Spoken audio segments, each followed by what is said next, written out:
ស័ក្តិសមជារាជវង្សខ្មែរអង្គម្ចាស់ក្សត្រីនរោត្តមចេនណាបញ្ចេញព្រះបន្ទូលយ៉ាងចាស់ទុំតបតទៅកាន់ប្រទេសដែលប៉ុនប៉ងលួចចម្លងស្បែកខ្មែរ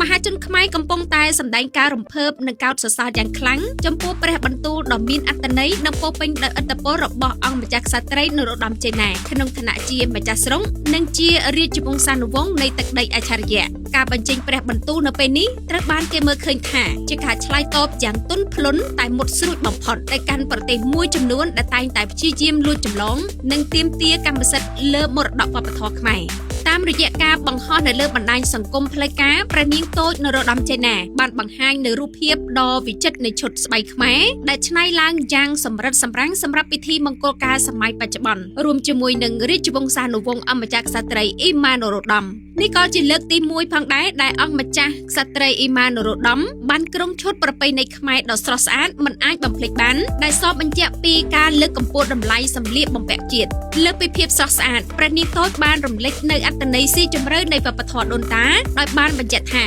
ការពីនាស្បៃគឺជាអត្តសញ្ញាណដ៏សំខាន់បំផុតរបស់ស្ត្រីខ្មែរតាំងពីបុរាណកាលមកភស្តុតាងទាំងនេះត្រូវបានបន្សល់ទុកយ៉ាងច្បាស់តាមរយៈចម្លាក់នៅលើប្រាង្គប្រាសាទបុរាណក៏ដូចជាកម្រងរឿងព្រេងនិទានព្រះថោងនាងនាគដែលជាឫសគល់នៃការកកើតនគរខ្មែរនិងជាប្រភពនៃទំនៀមតោងស្បៃនៅក្នុងពិធីមង្គលការរហូតមកដល់សព្វថ្ងៃ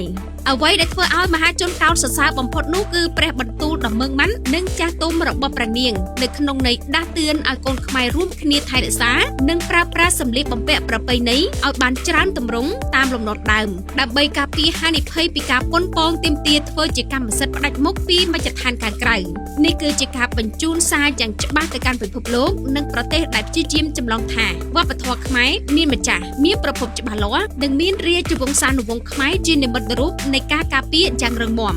សកម្មភាពនិងព្រះបន្ទូលរបស់អង្គម្ចាស់ក្សត្រីនរោត្តមចេនណានៅពេលនេះមិនត្រឹមតែជាការបង្ហាញពីសម្រស់នៃសិល្បៈស្លៀកពាក់ប៉ុណ្ណោះទេប៉ុន្តែគឺជាការអនុវត្តតួនាទីជារាជវង្សខ្មែរនៅក្នុងការថែរក្សាការពារមរតកដូនតាឲ្យស្ថិតស្ថេរគង់វង្សនិងឆ្លើយតបទៅកាន់ការរំលោភបំពានវប្បធម៌ពីមជ្ឈដ្ឋានខាងក្រៅដោយសេចក្តីថ្លៃថ្នូរជាទីបំផុតលើទឹកដីអច្ឆរិយៈមួយនេះ